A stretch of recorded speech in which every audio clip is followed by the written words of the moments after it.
dengan keras. Bab 741-745. Tanpa bukti apapun, bagaimana Anda bisa memperlakukan wakil kapten yang berjasa seperti ini? Suara Hua Duo sedikit meninggi, terdengar sedikit lebih percaya diri. Wakil Direktur Sun mencibir dan berkata dengan tenang, "Kapten Hua, saya tidak sedang bernegosiasi dengan Anda. Selain itu, saya adalah pemimpin gugus tugas yang bertanggung jawab untuk menyelidiki kasus kematian Sao Ai Guo dan hilangnya Wakil Direktur Leng. Menurut informasi yang saya terima, kedua kasus ini tidak dapat dipisahkan dari Li Fugui." Setelah jeda, Wakil Direktur Sun menatap Hua Duo dengan mata dingin dan berkata, "Kapten Hua, jika Anda masih ingin melindungi Li Fugui, saya dapat memberitahu Anda, meskipun bahkan keluarga di belakangmu tidak dapat melindungimu. Kedua kasus ini sudah dimulai di Biro Umum. Kalau tidak, menurutmu mengapa aku akan datang?" Wajah Hua Duo berubah drastis. Dia tahu bahwa Wakil Direktur Sun memiliki julukan Biro Umum. Ular berbisa selalu menjadi hukuman bagi mereka yang bertanggung jawab di administrasi umum. Tokoh internal tingkat tinggi yang tak terhitung jumlahnya telah mati di tangan ular berbisa ini. Sekarang anggota administrasi umum akan bergidik ketika mendengar nama Wakil Direktur Sun. Jelas sekali, bagian administrasi umum mengirimkan Wakil Direktur Sun yang dikenal sebagai ular administrasi umum, karena kedua kasus tersebut sangat membuat marah para direktur Biro ke-6. Sekarang semua tersangka fokus pada Li Fugui. Li Fugui akan hancur. Mengenai kematian Sao Ai Guo, Hua Duo bisa mempercayai Li Fugui. Ini mungkin tidak ada hubungannya dengan Li Fugui, tapi dia menyaksikan kasus kedua hilangnya Wakil Direktur Leng dari awal sampai akhir. Inilah yang dilakukan Li Fugui. Setelah administrasi umum mengetahui masalah ini, kasus pertama kematian Sao Ai Guo juga akan dibebankan pada Li Fugui. Hua Duo sangat familiar dengan hal ini, karena banyak hal serupa yang terjadi di game ke-6. Saat ini Hua Duo sudah dalam keadaan kebingungan. Dia ingin membantu Li Fugui karena dia tahu Li Fugui terpaksa mengambil tindakan terhadap Wakil Direktur Leng. Wakil Direktur Leng ingin membunuh Li Fugui begitu mereka bertemu. Mungkinkah Li Fugui masih ingin mati dengan patuh? Namun, Hua Duo tidak dapat membantu Li Fugui. Karena Wakil Direktur Leng benar ketika mengatakan bahwa jika dia terlibat dalam masalah ini, bahkan keluarga di belakangnya tidak akan dapat melindunginya. Kedua kasus ini sangat mengejutkan, bahkan Direktur Administrasi Umum tidak dapat menyembunyikan masalah ini. Satu-satunya cara adalah menangkap si pembunuh dan membawanya ke pengadilan, hanya dengan begitu masalah ini dapat diselesaikan sepenuhnya. Setelah memikirkannya, Hua Duo akhirnya menyerah dan berkata, "Wakil Direktur Sun, saya akan memberitahu Li Fugui untuk kembali. Tetapi Anda tidak dapat menangkap orang begitu saja, terutama tanpa bukti, dan Anda tidak dapat melakukan apapun terhadap Li Fugui, Wakil." Direktur Sun tersenyum. Dia adalah Wakil Direktur Biro ke-6 yang bermartabat dan pemimpin gugus tugas. Mungkinkah dia dimanipulasi oleh seorang gadis? Selama Li Fugui muncul, dagingnya akan ada di talenan, dia bisa melakukannya sesuka dia. Sebagai kapten tim kedua, Hua Duo sebenarnya tidak bisa berbuat apa-apa. Jika dia berani melakukan apapun, Wakil Direktur Sun dapat dengan wajar memecat Hua Duo dari posisinya saat itu juga. Memikirkan hal ini, Wakil Direktur Sun tertawa seperti ular berbisa. Dia berkata dengan nada menyeramkan, "Terserah Anda, Kapten Hua." Hua Duo menghela nafas lega.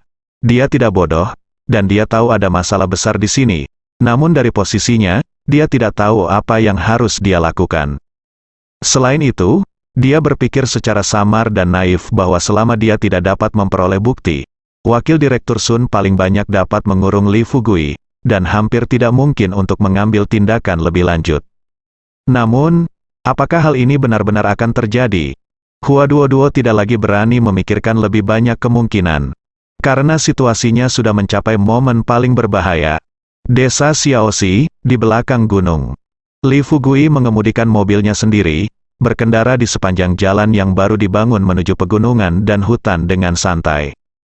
Tuan Nangong dan Nangong Sueki sama-sama menyukai lingkungan yang segar dan hijau ini. Mereka bahkan menurunkan kaca jendela mobil dan menarik napas dalam-dalam. Lambat laun jalan mulai menurun. Saat mobil melaju ke sini, terdengar suara banyak orang berbicara.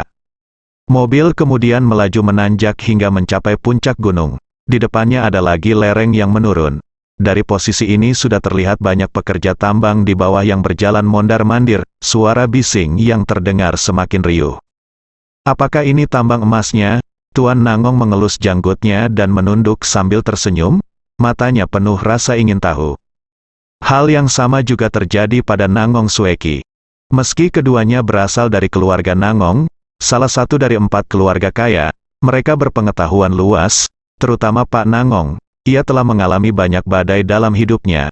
Namun ini benar-benar pertama kalinya ia mengalami hal seperti itu. Sesuatu seperti tambang emas, lihat.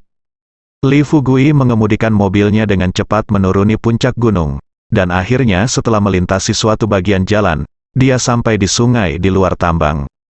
Saat ini, ukuran aliran sungai telah melebar pesat, dan tampilan tambang telah banyak berubah dibandingkan pertama kali Li Fugui datang ke sini. Berderit begitu mobil berhenti, sesosok tubuh bergegas mendekat, membuka pintu mobil, dan berteriak, "Tuan Li, Anda akhirnya kembali. Saya sangat merindukanmu." Li Fugui menendangnya dan memarahinya. Dengan senyuman, "Li Rencai, kamu masih sangat bodoh." Li Rencai mengelak, menatap Li Fugui dengan wajah tembem penuh senyum menawan dan berkata, "Tuan Li, kamu masih sangat bodoh, tapi aku, milik Li Rencai orang tua yang terlahir kembali, meskipun aku menjijikkan, aku hanya muak padamu." Li Fugui hanya merasa merinding, tapi tidak bisa berkata apa-apa lagi. Dia bahkan merasakan rasa kebaikan di hatinya. Lagi pula, Li Rencai ada di sini, dia dianggap orang tua.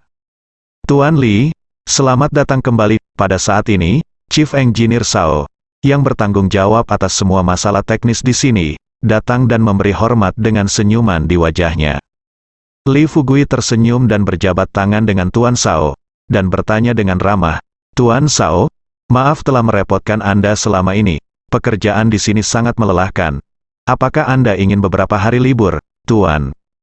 Sao pekerja itu langsung tersanjung dan berkata, "Tidak ada masalah. Tidak ada masalah. Inilah yang harus saya lakukan, dan pekerjaan di sini tidak melelahkan. Saya melihat jumlah penambangan meningkat setiap hari, dan saya merasa sangat senang. Bahkan jika saya diminta untuk tinggal di sini selama tahun baru Imlek, saya bersedia. Lupakan liburan. Jika Anda pergi dari sini dan mencegah saya melihat biji ini, saya bahkan tidak ingin membunuh Anda." Li Fugui tertawa dan menepuk tangan Sao kepala teknisi dengan hangat. Kemudian Li Fugui berkata, "Tuan Sao sangat berdedikasi pada pekerjaannya. Sepertinya saya harus memberi Anda promosi dan kenaikan gaji, Tuan Sao, Tuan Sao."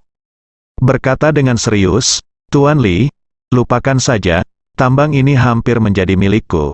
Manajemen, gaji, dan tunjangan semuanya sangat baik, tetapi Anda tidak boleh terlalu baik kepada saya. Jika saya memiliki pikiran jahat, itu semua salah Anda, Tuan Li." Li Fugui tiba-tiba tertawa lagi. Chief Engineer Sao orang ini benar-benar orang yang luar biasa. Tetapi Li Fugui sangat menyukai orang-orang yang begitu baik, karena orang seperti ini sebenarnya tidak tahu cara bermain trik. "Tuan Li, Tuan Sao tidak menginginkan promosi dan kenaikan gaji. Apa pendapat Anda tentang saya? Saya telah bekerja sangat keras dalam 6 bulan terakhir. Jadi inilah waktunya untuk promosi dan kenaikan gaji." Pada saat ini, suara tidak sabar terdengar. Li Fugui berbalik dan melihat bahwa orang yang berbicara sebenarnya adalah Yang Zi. Li Fugui memelototinya dengan marah dan berkata, "Yang Zi, gajimu tidak rendah, kamu tidak dapat menaikkan gajimu." Yang Zi menggaruk kepalanya dan berkata, "Tuan Li, bukan itu yang saya bicarakan." "Yang Zi, tutup mulut." Wang Langzong melihat Yang Zi telah melanggar beberapa aturan. Jadi dia menegurnya, dan kemudian berkata dengan hormat kepada Li Fugui, "Saya telah bertemu Tuan Li." Li Fugui berkata sambil tersenyum. "Wang Langzong, sepertinya Yang Zi lah yang telah Anda latih dengan baik. Tampaknya Anda harus dipromosikan dan mendapat kenaikan gaji." Wang Langzong dengan cepat menundukkan kepalanya dan berkata, "Tuan Li bercanda. Ini adalah apa yang harus saya lakukan untuk memuaskan Anda, Tuan Li." "Itu bagus. Saya tidak berani meminta apapun lagi." Li Fugui mengangguk puas, menatap Yang Zi lagi, dan berkata dengan nada menceramahi, "Yang Zi, lihat tuanmu, kenapa kamu tidak belajar sedikit saja?" Yang Zi dia berkata dengan agak tertekan, Tuan Li, saya mengerti. Li Fugui memandang yang lain lagi, dan melihat wajah janda Liu yang penuh kejutan dan rasa malu. Dia mata besar berair dipenuhi dengan jenis emosi dan emosi yang berbeda hilang. Ketika dia melihat mata Li Fugui melihat ke atas, dia membuang muka dengan panik seolah-olah dia telah tertangkap. Selain itu, banyak orang tua yang direkrut oleh Li Fugui sebelumnya berdiri di tengah kerumunan untuk menyambutnya. Li Fugui mengangguk satu persatu sebagai salam. Lagi pula, jika dia mengucapkan beberapa patah kata satu persatu, setidaknya akan membuang waktu 1 jam. Kemudian, Li Fugui berkata kepada semua orang, keduanya adalah orang besar, nama keluarga mereka adalah Nangong, mereka di sini untuk membahas kerja sama, abaikan saja mereka.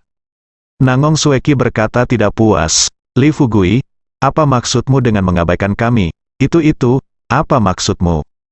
Li Fugui langsung mengabaikan perkataan Nangong Sueki, melambaikan tangannya dan berkata, Oke, apa yang kamu bicarakan tentang berdiri di depan pintu? Ayo kita semua masuk dan kembali ke pos masing-masing dulu. Jika kamu mau untuk melaporkan masalah, datanglah kepadaku di malam hari. Iya, Tuan Li, semua orang juga tahu bahwa mereka ingin melaporkan pekerjaan atau sesuatu yang tidak mungkin dilakukan saat ini. Setelah mendengar kata-kata Li Fugui, mereka semua berjalan kembali. Janda Liu berlari ke arah Li Fugui, memegang beberapa map di tangannya. Dia berkata dengan lembut, Tuan Li, makanan sudah disiapkan di dalam. Apakah Anda ingin memakannya? Li Fugui tersenyum. Dia tersenyum dan berkata, kita akan membicarakannya nanti. Sekarang bawa kami ke ruang penyimpanan tambang emas. Oke. Janda Liu mengangguk dan menatap Li Fugui diam-diam. Tapi dia tidak berani terlalu mencolok. Seolah-olah itu hanya karena dia takut diperhatikan. Li Cik tidak terasa. Nangong Sueki memperhatikan pemandangan ini. Dia mengangkat alisnya dan menatap janda Liu. Kemudian dia menemukan sesuatu yang tidak dapat dia terima sama sekali. Wajah janda Liu, atau lebih tepatnya kulit, sebenarnya bahkan lebih baik dari miliknya. Bagaimana ini bisa terjadi? Kalian pasti tahu kalau Nangong Sueki sudah menggunakan berbagai cara untuk melindungi kulitnya sejak ia masih kecil. Sampai saat ini, hal yang paling membanggakan dari dirinya adalah wanita lain mungkin seputih dirinya. Namun yang lebih putih darinya adalah, tidak ada. Namun, di tambang desa pegunungan terpencil ini, sebenarnya ada seorang wanita yang lebih cantik darinya dan bahkan lebih menawan. Bagaimana dia bisa menjaga wanita ini? Bukankah para wanita di tambang semuanya berkulit kasar dan riang? Nangong Sueki adalah wanita yang sangat kompetitif. Dia memutuskan untuk mencari kesempatan bertanya kepada wanita yang wajahnya lebih pucat darinya ini, bagaimana dia menjaga wajahnya? Apakah ada rahasia? Setelah kelompok tersebut memasuki tambang, Li Fugui membawa Tuan Nangong dan Nangong Sueki ke ruang penyimpanan, yang dijaga ketat dan merupakan salah satu area inti yang dijaga paling ketat di seluruh tambang. Hanya jika Li Fugui datang sendiri, dia dapat masuk langsung tanpa pemeriksaan apapun. Sementara yang lain, seperti Chief Engineer Sao dan lainnya, masih perlu memverifikasi identitas mereka dan seterusnya. Setelah membuka pintu ruang penyimpanan, Li Fugui melihat sekilas bahwa ruangan itu berisi bola-bola emas besar yang telah dilebur kembali satu demi satu. Bola emas besar ini bersinar dengan cahaya keemasan, masing-masing beratnya ribuan kilogram. Menurut rasio pertukaran saat ini, tidak berlebihan untuk mengatakan bahwa bola emas besar di seluruh ruangan bernilai seluruh kekayaan bersih orang kaya yang tak terhitung jumlahnya. Suaminya dan Nangong Sueki tercengang, mereka bukanlah orang yang belum pernah melihat uang. Namun dampak dari begitu banyak emas, atau uang yang ditumpuk, sungguh mengejutkan. Bahkan ada sentuhan keserakahan di hati Pak Nangong. Bahkan bagi keluarga Nangong, jumlah uang ini bukanlah jumlah yang kecil. Jika Anda dapat menjadikan tambang emas di sini sebagai milik Anda, maka keluarga Nangong tidak perlu lagi mengkhawatirkan uang dalam beberapa generasi. Jangan mengira keluarga besar tidak kekurangan uang. Faktanya justru sebaliknya, semakin besar keluarga, semakin banyak uang yang mereka butuhkan. Lagi pula, ada banyak anak dalam sebuah keluarga besar, dan setiap orang harus menjalani kehidupan yang serupa, yang berarti pengeluaran sebuah keluarga besar juga sangat besar. Jadi uang sama pentingnya bagi keluarga besar. Tentu saja, Li Fugui juga tahu bahwa secara gegabah membeberkan begitu banyak emas kepada pihak luar pasti akan menimbulkan risiko yang tidak perlu. Tapi dia tidak peduli. Kecuali sekte paling tersembunyi atau markas besar Biro ke-6 mengambil tindakan, tidak ada yang bisa mengambil tambang emas ini darinya. Pak Nangong, apakah Anda punya pertanyaan sekarang? Setelah beberapa saat, Li Fugui mengingatkannya sambil tersenyum. Baru kemudian Tuan Nangong kembali sadar. Dia menatap Li Fugui dalam-dalam dan kemudian berkata dengan emosi, "Saudara Li, kapan kamu mulai menambang tambang emas ini?" Li Fugui tidak menyembunyikannya. Bagaimanapun, dia dapat mengetahui masalah tersebut melalui penyelidikan biasa. Dia langsung berkata, "Itu baru beberapa bulan yang lalu." Tuan Nangong, nafasku menjadi sangat pendek. Begitu banyak emas yang telah ditambang hanya dalam beberapa bulan, dan jelas bahwa lebih dari sekedar ruangan ini terisi. Tampaknya kapasitas penyimpanan emas yang disebutkan Li Fugui sebelumnya belum tentu benar. Kapasitas penyimpanan sebenarnya hanya akan kurang dari Li Fugui mengatakan lebih banyak. Nangong Sueki tiba-tiba bertanya, "Bisakah Anda mengajak kami melihat ke dalam tambang?" Li Fugui tersenyum sedikit, menggelengkan kepalanya dan berkata, "Maaf. Ini jelas tidak mungkin, kami harus menunggu sampai transaksi kami selesai sebelum kami dapat memuaskan ide-ide Anda." Mendengar ini, Nangong Sueki berkata dengan sedikit ketidakpuasan, "Bagaimana Anda bisa melakukan bisnis seperti ini? Kami adalah investor. Anda harus membiarkan kami melihat terlebih dahulu untuk menunjukkan ketulusan Anda." Li Fugui masih memiliki lihat wajahnya. Dia berkata sambil tersenyum, "Maaf, kami tidak kekurangan uang. Jadi saya tidak suka berinvestasi." "Kamu," dada Nangong Sueki naik turun karena marah, dan dia memelototi Li Fugui dengan tatapan membunuh. Tapi dia juga tahu bahwa dia tidak ada cara untuk menghadapi Li Fugui. Jadi pada akhirnya dia tidak punya pilihan selain tutup mulut. Li Fugui mengabaikan amarah putri Nangong Sueki dan berkata sambil tersenyum, "Tuan Nangong, Anda bisa tinggal di sini selama atau 2 jam lagi. Setelah gelap, saya akan meminta seseorang membawa Anda keluar. Sekarang, ayo makan dulu." Mudah diucapkan. Tuan Nangong sekarang memiliki gambaran yang jelas tentang temperamen Li Fugui, dan tahu bahwa Li Fugui berhati lembut dan tidak keras kepala. Meskipun dia memiliki ide sendiri di dalam hatinya, di kali ini, dia tidak akan mengatakannya. Setelah meninggalkan tempat penyimpanan, Li Fugui membawa Tuan Nangong dan Nangong Sueki ke ruang tunggu yang didekorasi dengan baik dan tampak seperti hotel berbintang. Tampaknya setelah jalan diperbaiki, material dan material lainnya akan nyaman. Membawanya akan memungkinkan fasilitas di sini ditingkatkan secara signifikan. Saat ini terdapat 2 kantin besar di desa Xiaoxi, 1 kantin di perusahaan bahan obat, dan yang lainnya adalah kantin di tambang.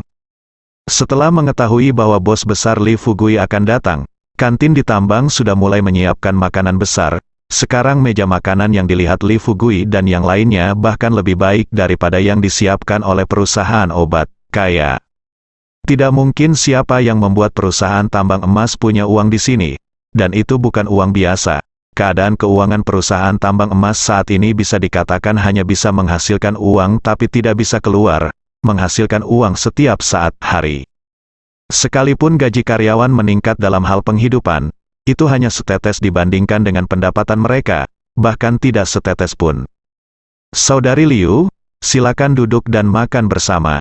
Li Fugui melihat janda Liu berdiri di samping, jadi dia berinisiatif untuk memegang tangan kecilnya dan memintanya untuk duduk di sebelahnya. Wajah janda Liu memerah, dan dia menatap ke arah Li Fugui dengan marah. Namun jantung kecilnya berdebar kencang. Dia tidak berani menatap Tuan Nangong dan Nangong Sueki di seberangnya, karena takut Li Fugui akan melakukan sesuatu yang keterlaluan lagi. Bisa hanya duduk di samping Li Fugui dengan patuh. Ki Kuai Kui. Xiao Li Fugui memegang sumpit di satu tangan dan tangan lainnya digantung di sisinya. Setelah janda Liu duduk, ia meletakkan tangannya di paha janda Liu. Paha janda Liu tiba-tiba menegang. Lalu dengan panik ia mencoba membuka tangan Li Fugui. Namun bagi Li Fugui, ini hanya menggelitik. Janda Liu takut ketahuan di bawah meja, jadi ia tidak berani melakukannya. Terlalu besar membuat Li Fu sangat terganggu, belum lagi rasanya yang mengasyikkan. Li Fugui, siapa ini? Nangong Sueki menatap dengan cemburu pada wajah kecil janda Liu yang menindas Suang Saikue, dan bertanya secara proaktif. Li Fugui tersenyum sedikit dan berkata, dia adalah saudara perempuanku Liu, dan sekarang dia adalah sekretarisku. Mata Nangong Sueki tiba-tiba berkilat jijik. Dia menatap janda Liu dan berkata, Sekretaris Liu, bagaimana kamu merawat wajahmu? Bagaimana kamu bisa begitu putih? Apakah ada rahasia? Janda Liu tidak menyangka bahwa Nangong Sueki akan menanyakan pertanyaan seperti itu langsung kepadanya. Dia sedikit bingung, dan tanpa sadar melirik Li Fugui. Li Fugui berkata sambil tersenyum, adikku Liu memiliki temperamen alami. Dia sangat putih ketika dia dilahirkan, itu tidak bergantung pada pengasuhan. Nangong Sueki tampak ragu, tetapi yang lebih penting, dia tidak mempercayainya. Janda Liu melirik Li Fugui dengan marah, dan dengan cepat menjelaskan, Nona Nangong, sebenarnya, saya meminum obat khusus agar menjadi begitu putih. Saya tidak dilahirkan seperti ini. Mata Nangong Sueki berbinar dan dia berkata, obat jenis. Apakah kamu meminumnya? Apakah kamu masih memiliki obat yang dapat membuat wajah orang menjadi putih? Janda Liu menggelengkan kepalanya karena malu dan berkata, saya tidak bisa mengatakannya. Nangong Sueki berkata sedikit marah, apakah ada yang bisa tidak dikatakan? Saya tidak ingin merampok, saya ingin membeli, dan saya mampu membelinya tidak peduli berapa banyak saya membayar. Janda Liu masih menggelengkan kepalanya dan berkata, ini bukan masalah uang.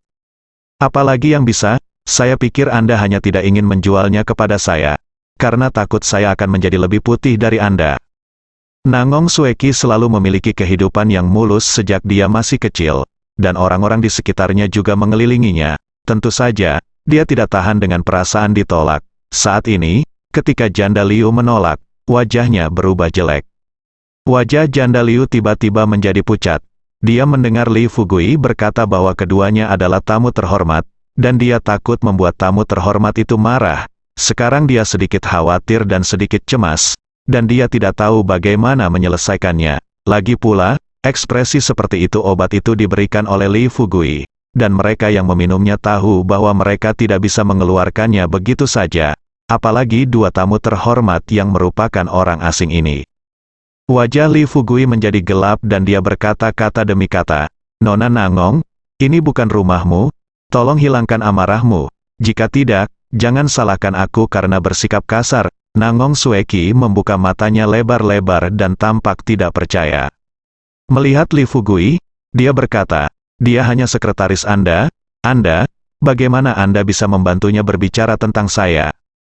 Li Fugui berkata dengan dingin, saudari Liu bukan hanya sekretaris saya, tetapi juga saudara perempuan saya, juga, Nona Nangong, apakah kita akrab satu sama lain? Nangong Sueki sangat marah sehingga dia bahkan sedikit tersinggung dengan kata-kata terakhir Li Fugui. Matanya merah, dan dia mengertakkan gigi dan menatap Li Fugui. Jika dia tidak punya reputasi yang baik sejak dia masih kecil, budidaya diri, dia sudah membanting pintu dan pergi. Melihat suasana menjadi mencekam, Pak Nangong segera berdiri dan berkata dengan tenang, Saudara Li, jangan marah, cucu saya hanya ingin membeli obat kecantikan semacam itu. Wanita menyukai kecantikan, itu sifat mereka. Jangan khawatir. Senyuman muncul di wajah Li Fugui, dan dia berkata dengan ringan, saya memberi Anda obat itu. Nona Nangong, apakah Anda benar-benar menginginkannya? Nangong Sueki hanya bisa melirik ke arah wajah putih janda Liu dari sudut matanya. Wajah yang mendebarkan, bersambung.